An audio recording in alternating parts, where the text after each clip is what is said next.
in order to put together a 12-week plan, it's important to have an emotional connection to any plan that you have. And this might sound airy-fairy for some of you, but if you don't have a reason for implementing a certain plan or strategy, you're gonna abandon ship so quickly, because it doesn't tie back to anything that you want for yourself and your life and your business and all that kind of thing. Building a successful real estate career requires you to adapt, pivot, and constantly master new skills. We're Katie and Daniel Steinfeld. We've built our own innovative brokerage, and in this podcast, we've assembled actionable tips and strategies that you can implement to take your business to its maximum potential. It's time to level up. Level up.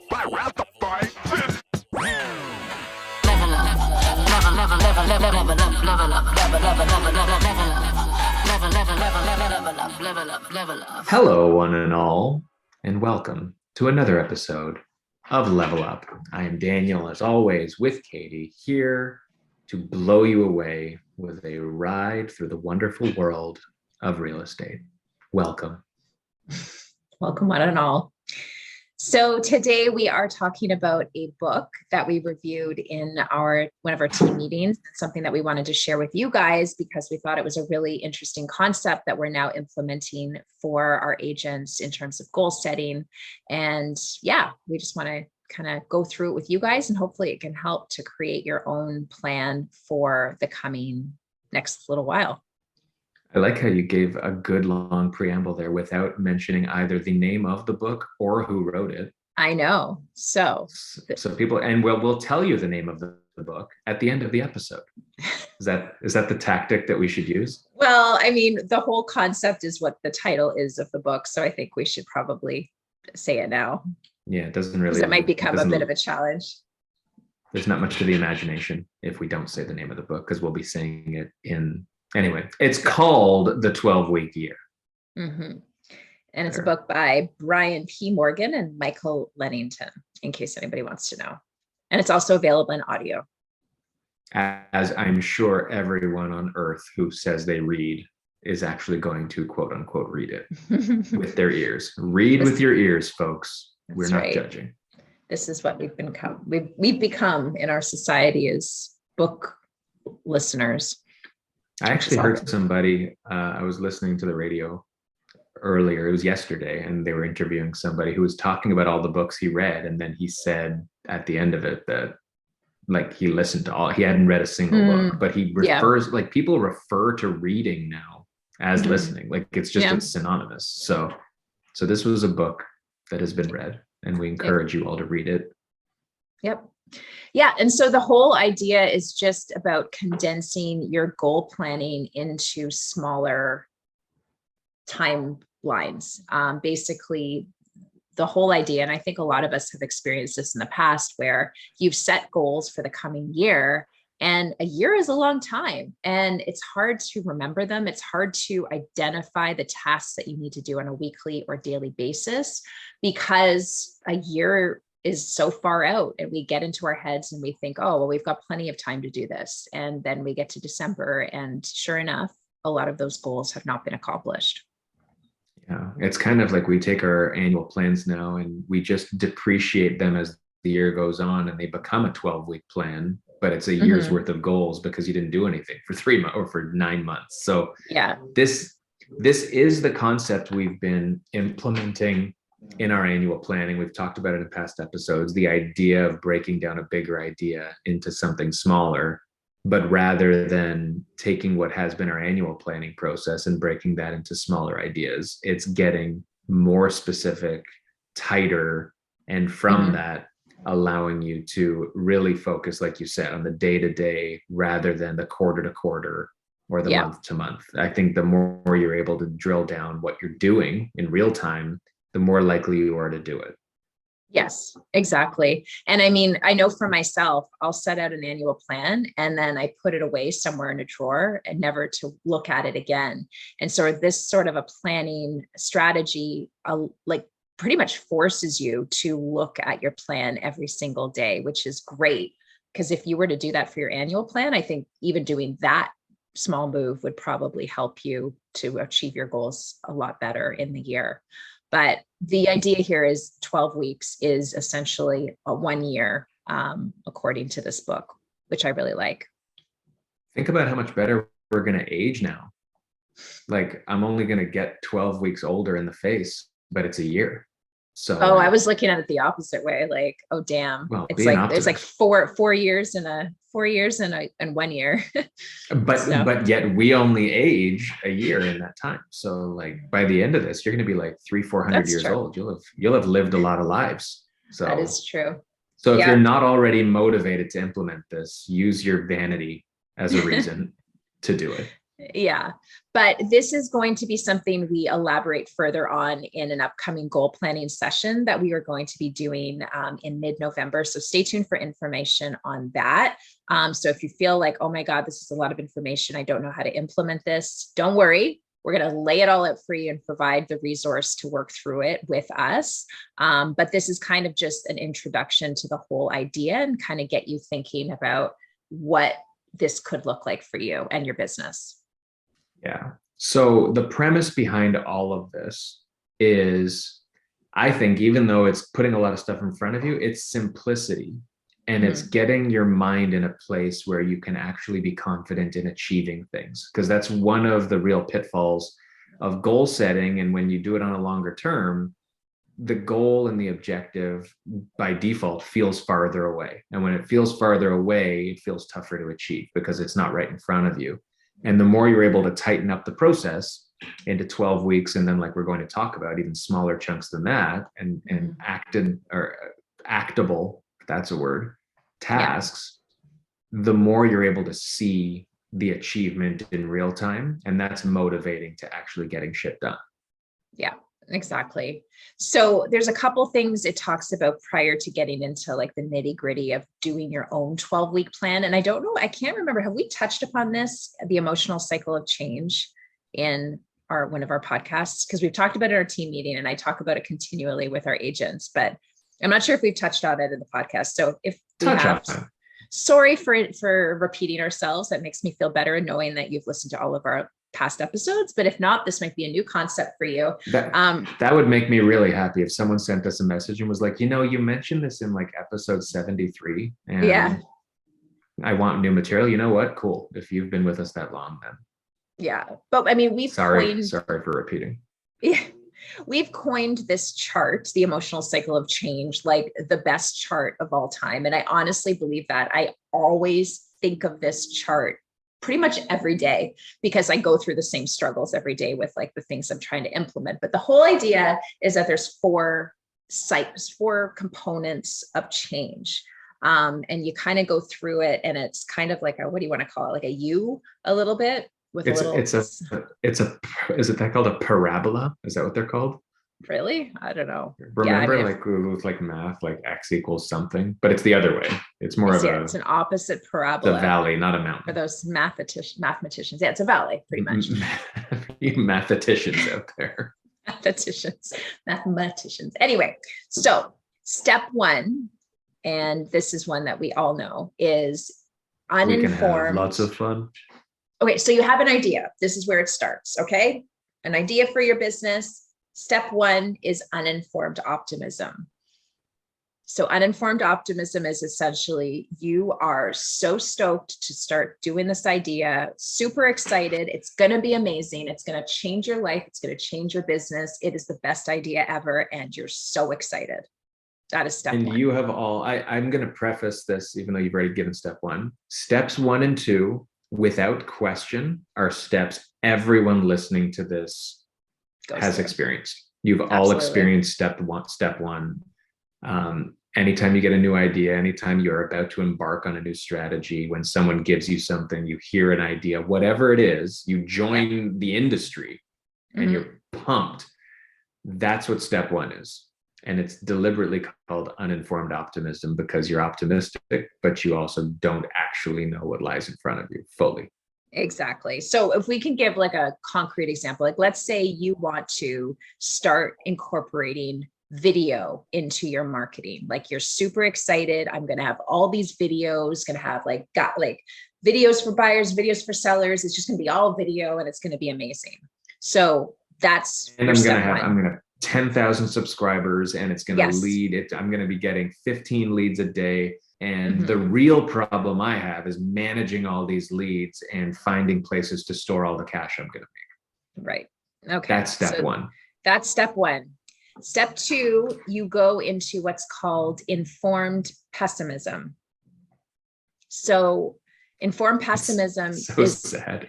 It is sad, but it's true. And you go into this pretty quickly, I would say. Like you are super excited. You're like, I'm going to record my first video. This is going to be amazing. You record your first video and maybe it turns out to be a disaster because you're tripping over your words. You don't like the way you look. You don't have the right equipment. You're comparing yourself to other people. You're realizing that it's not just one video I have to put out there. It's like consistent videos every single week. And I don't know if I can do this. So it's basically recognizing that all of the excitement you once had has now come crashing down, and you are now realizing what kind of work is actually involved to get this strategy up and running.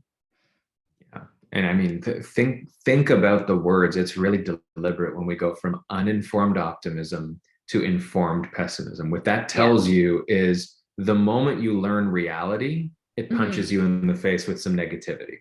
Yeah. And basically in plain English, it's you realize things aren't as easy as they seem. That's what this is. And you take the big dip from the top of the U to the bottom of the U. And now you are in what is affectionately referred to as the valley of despair. And that's what I call where all good ideas go to die. They go to die. So you're there. It's not dead yet because what goes down can come up. I won't say what goes down will come up because this is where you're faced with a fork in the road. And it comes down to mindset. And in a lot of ways, it'll segue back into the value of a 12-week plan. Yeah. But this is honestly, like, I think everybody feels this way. Like I literally go step 1, 2, 3 down to the valley of despair and then back up to step 1 with a brand new idea, because I think that idea is somehow going to be better and less work than the first idea I had. So I think we all, I think it's just common for all of us to go through this and just kind of think about how you've implemented ideas in the past and kind of what has happened to them. And if you've actually gone through that. Yeah. And a lot of this comes from your ability to see what comes next.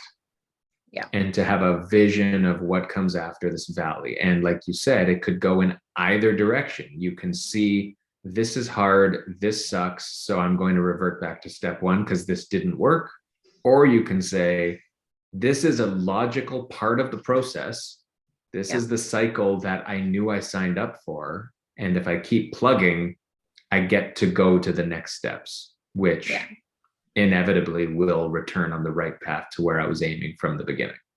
Yeah. There's no bridge from the top of the U to the top of the U. You don't get to build a line. You've got to dip. You have to. It's part of life. It's part of the process. So that's stage 3 is valley of despair. And then stage 4 is informed optimism. So you're coming out of that valley. You are now informed. You know what the work is that you need to put in to get this idea to success and to finally get it to where you want it to be. So you're optimistic about it because now you've gone through the rough patches and hopefully you're starting to see a bit of light. I see the light. I see the light. And then stage. You always make fun of my singing. This is why I never want to go to a karaoke. It was more. No. It wasn't the sound. I think people listening are wondering what's going on, but I think it's more the video element to that one. You had a weird face when you did that. It was more your sing face. I mean, it wasn't really. It was just like, I don't know. So for those of you watching on YouTube, you know what I mean. For those of you who aren't, I have to go bring up the YouTube channel. Check it out. It was just kind of like it was weird because it was such a happy tone. It was like high pitched, and you're saying you see the light, but your face was like, it's painful. I need to make that kind of push face forward. I need to make that face to do the light to get that Maybe sound. you're like clearing your airways, so your head needs to contort in a new way to like let the sound come through your neck properly. Possibly. It was beautiful. It was Thank beautiful. you. You've got a great singing voice. All right, moving on. Stage 5 is then success, and you managed to complete your goal, hopefully. So that's how it goes. So just think, if you can think of that when you're in the valley of despair next time, I think it'll be easier for you to talk yourself into keep pushing forward, because you know that this is a normal stage of the process. I think a lot of us just have in the past not recognized that this is a normal thing. Like people think, oh, this should all be easy. Why isn't it easy for me? But everybody goes through that. And it's the people that get out and above the valley of despair that end up really doing well for themselves, no matter what it is that they're working on. And as soon as you understand this concept, that's why it goes from uninformed to informed. And before you get optimistic again, you've got that decision to make. Because when you're in the valley, you're still what is coming out of informed pessimism, right? So at that point, you are in a bad place because you've learned reality, and reality is not easy. So you can either follow the ignorance is bliss path and go back to step 1, which once again is uninformed optimism, which is a new idea. You see an ad, you see something that retargets you for easy leads. Someone tells you that, your social media profile needs to be, completely redone, rebranding, whatever it is that motivates you because it distracts you from what you're working on. But it starts you from square one again, and you never get to the other side of the fork in the road, which is informed optimism. And when you know that that's where you're headed, that's why it becomes informed optimism, because you knew the path had to go through the crappy stuff first, and you're going to get there, right? So success doesn't come by bypassing steps 2, 3, and 4. Doesn't happen. No. So if you keep going back to step 1, you're self-fulfilling the prophecy. It's a self-fulfilling prophecy of returning yourself back to the valley. You're just delaying the same crap over and over again. So anyway, understanding that concept, I don't think we ever dove into it that specifically. I think we brought it up in the past, but that's what it is, folks. So that's that. And then in order to put together a 12-week plan, it's important to have an emotional connection to any plan that you have. And this might sound airy-fairy for some of you, but if you don't have a reason for implementing a certain plan or strategy, you're gonna abandon ship so quickly, because it doesn't tie back to anything that you want for yourself and your life and your business and all that kind of thing. So the first thing that you need to do before you go into an actual 12-week plan is to establish what's my vision for the next 10 years, the next 3 years, and kind of the next year. And where do you see yourself in that? And it's an exciting exercise, I think, to go through for the most part. And people do struggle with that as well. Like they're like, I don't know where I want to be in the next 10 years, which is totally fine. But I think the whole idea here is just to like dream big and figure out what really excites you and what it is that you'd love to see for yourself in those time periods. And like we've said with annual planning, with other situations, like things may change down the road. What you want 10 years from now today doesn't necessarily lock you in. That this is the beacon you're looking at for the next 10 years, but you need direction. And this is meant to give you focus and direction, which we always talk about. And this also reinforces that the whole 12-week process can still be a supplement to an existing annual plan. Yeah. Right. So true. This isn't to just throw out all the work and you're like, oh, well, you guys gave me an annual plan and I've been doing an annual plan. Now you're telling me it's 12 weeks. Well, this is deliberately built to complement and supplement that in such a way that it's taking those bigger goals and allowing you to focus on them with more tangible structure right now versus over the course of the next 12 months. Exactly.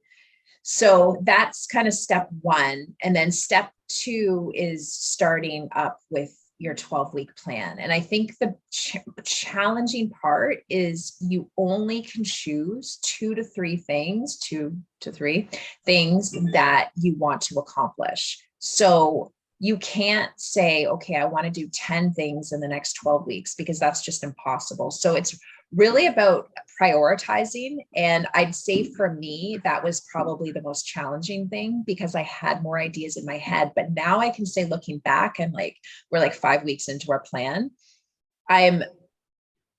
I know what I want for my next 12-week plans. Like, I'm kind of now prioritizing moving forward, as well as obviously working on what I've set out for myself for these 12 weeks. But I'd say that that's probably the most challenging part, is deciding and prioritizing. And there is a real marriage of art and science in the way you decide as well. And I think we're going to get into the specifics of how to do that and how to prioritize when we do our session in November. So as soon as that registration, we'll probably put the link to the registration there in the show notes of this show as soon as it's ready. But I will, as a spoiler alert, make sure you're not setting up, whether it's 2 goals or 3 goals, don't make them very, very parallel to one another. You want to be able to fulfill different elements of your life and your goals as it relates to those longer term things, right? So you don't want to commit the next 3 months to being very linear and tunnel vision on everything in your life. That's the semi spoiler, but we'll get more specific on that stuff at our planning session later on in November. That's right. Yeah. So once you've established those 3 goals, it's then about creating tactics around each of those goals. So really breaking down each one, so you know exactly what you need to do to accomplish those goals. And I think that's the most helpful part, because when you say, I want to, I guess, like, I'm trying to think, let's say it's related to, I want to add 100 names to my database. Yeah. Whatever it is, some sort of quantitative outcome, or I want 2 listings in the next three months, or whatever it is. You then have the opportunity to brainstorm tactics in a way that we've done in the past in the annual planning and all that. You can throw all the ideas out there, but then determine specifically which, if not all, of these tactics are directly related to the outcome I'm looking for. And what's this going to look like in terms of my capacity to do the work in the time I've got? Like, how am I going to be able to map this out? I don't know if I'm getting ahead of myself, but it's determining what those actionable items are.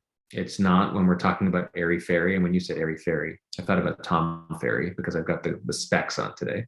Got my glasses on. But there, I sang. I don't know if my face contorted for that one. Little wiggles for all you parents out there. Little wiggles. There's new wiggles, by the way. But anyway, that's a total sidebar. Did you see there's new wiggles? I did. I don't know where I saw that, but I did see that, and I thought it was interesting. On social media. It was weird. They're like way younger, and it just makes me uncomfortable.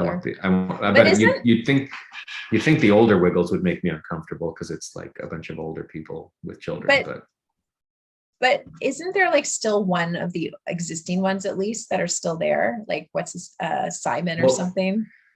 This is a 3rd generation of Wiggles. So there was the new group of Wiggles that showed up, but there was always the same guy. There was always the one OG. Anthony was the OG. And he might still be there with his salt and pepper hair. But I mean, now there's like cameos and things, and they're just building like this whole like Wiggle Nation going on, where these guys are coming back. I get it. They're pretty active. Good for them. They move around quite a bit. All right. Anyway, back to 12-week plans, whatever. Yeah. Right. So yes, that's a good point. I like definitely establishing where, like, what you have the capacity to do. But the nice thing about this part of the exercise is you're not only establishing the tactics, you're creating a due date for each of those tactics. So if you want to get 2 listings in the next 12 weeks, and you want to reach out to, let's say, 5 people a day in your database to have conversations, that's going to be like an ongoing weekly task where you're reaching out to a select number of people every single week and you're tracking it. So I love the due date part, because that's where I think a lot of us get hung up, is we know what we need to do, but we figure we've got all the time in the world to do it and we never end up doing it. So it's a good way to really get your head straight and get yourself organized. Absolutely. And I hope you can still hear me, because I hear you, but your face was frozen. Okay, no, now you're here. Okay. Yeah, it was the same thing for me. Okay. Those of Zoom. But yeah, it's all about setting. I agree with you. Like, I'm not going to repeat what you just said. It's about the due dates. It's about setting boundaries for yourself. And again, it's about being real with your own timing when you're setting these due dates. We all have time. I've said it before, I'll say it again. Biggest pet peeve I've got is the people who say they're too busy when setting, and you deliberately 2 or 3 for 3 months that you've done in such a way that you know they can be accomplished in 2 or 3 months, you're going to have the time to accomplish the things you need to do to get there, right? It means that other things that are distracting to you are, now you're pointing out the things that have gotten in the way of you fulfilling the stuff you need to do. So this is a very deliberate practice in not just establishing the tactics you need, but also making the time you need and scheduling out the things you need to do to get them done. So once you've done that part, like establishing the tactics, creating due dates for yourself, you want to basically create a week by week plan for yourself. And so you will have the resources when we do this planning, but you're basically identifying the tasks that you said that you needed to do for week 1, whether they're the ongoing tasks that every week you want to do, or maybe there's certain ones that you need to have done by a certain time. So plot those into your weekly schedule for all 3 goals. And that basically is telling you what you need to do each and every week. And I think it's brilliant, because a weekly plan is much easier to follow than anything else. Like we always say, break down your goals, but this is like broken down as much as possible and makes it super easy to follow.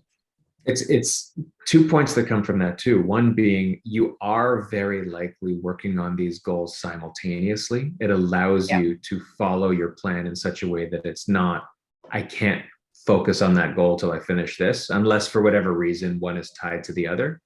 But in the same way, it allows you to map out the tactics that when you're determining the things you need to do to get to the goal, you might establish a tactic that requires another tactic to be done effectively.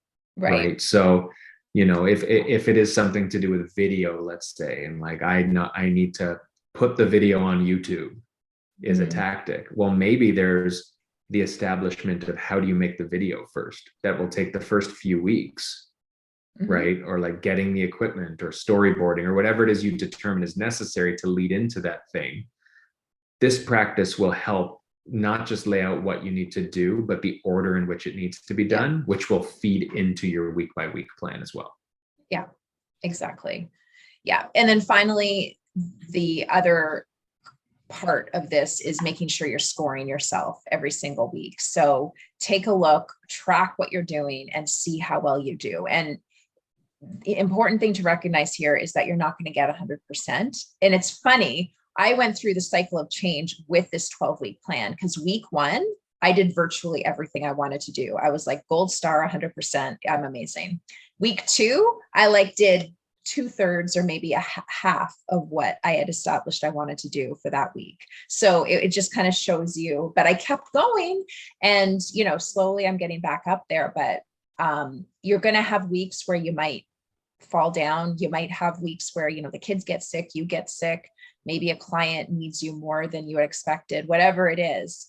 But it's important to just recognize you just have to keep going and ideally push those tactics to the following week to get them done. And maybe you have a bit more intensive work to do on that particular goal for that week. But it's just tracking is so important, and something, again, that we don't really do as much, or at least I haven't in the past. Yeah. And if it's helpful for you, this is a great way, obviously, to keep yourself accountable, but involve somebody else in the process. I know at the brokerage level for us, our ability to let each other know what our plans are or where we're at with our plans, what we've scored ourselves, struggles we're having, things like that, not only help us feel better that we're not alone, but also keep us accountable to getting things done.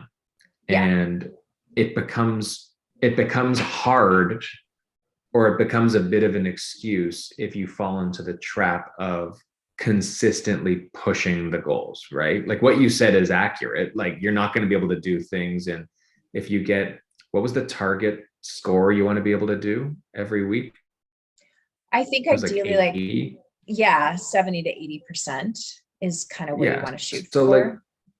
So you're not going for 100%. I mean, you are, but if you don't hit it, it's fine. The thing is, if you're consistently doing 50% and pushing half of your goals up to the next week, that's going to catch up with you very quickly. And so you've got to be aware of that. Use the misses as a way to speed up. And honestly, equate this to, I don't know what kind of a student everybody was out there, but this is very much like when you had assignments and you had exams and tests. And if you were the kind of person that waited till the night before, it was stressful. And you always told yourself, I'm going to study, I'm going to do this. But we didn't have the luxury necessarily of 12-week plans and people keeping us accountable to all the tactics we needed, as much as our teachers tried, because they were giving us the units in real time to do. This is that concept, and we're just grown-ups now who at some point should catch on to the way to do things easier. And this is the way to do things in an easier and more organized way. Not necessarily, and I wouldn't say easier. I would just say easier in terms of knowing what's next. I think I don't mean easy in terms of the functions are still hard. You're doing work. This is requiring you to do hard work you've been able to avoid. So from that perspective, it's harder. But it's easier to know what's next than just wondering what to do every day when you wake up. Yes, exactly. It's true. So that's the 12-week plan in a nutshell. I recommend getting the book and reading it through. I think it's a really, really valuable strategy for you to take. But if you want a more expedited version that will help you for next year's planning, we again are doing the 12-week. We're doing an annual strategy and planning session, November 14th and 15th. So the link, I'm holding us to it. We're going to create the link by the time this episode comes out. So it will be in the show notes and you can sign up there and be ready to get excited for this session. That's right. 2 hours, 2 days of 2 hours. And 2 days and 2 hours. So 4 hours in total. But if you have been involved in the past in some of the stuff we've put out there, this is a very succinct and condensed version of our OTB 100 or other things we've done in the past. Just sign up, join us. Do it. It's free. Join us. That's right. All right. We hope you enjoyed today's episode. And if you wouldn't mind liking, subscribing, sharing, we'd love you for that. And we'll see you next week. All the best. And Katie will sing again. For every like we get, there'll be another bar of a song. Oh God. And you can comment songs you'd like us to sing, and we'll sing them in the episodes. No, you can't. Don't do that. Don't do that. All right. Till next time. Goodbye, everybody. Bye.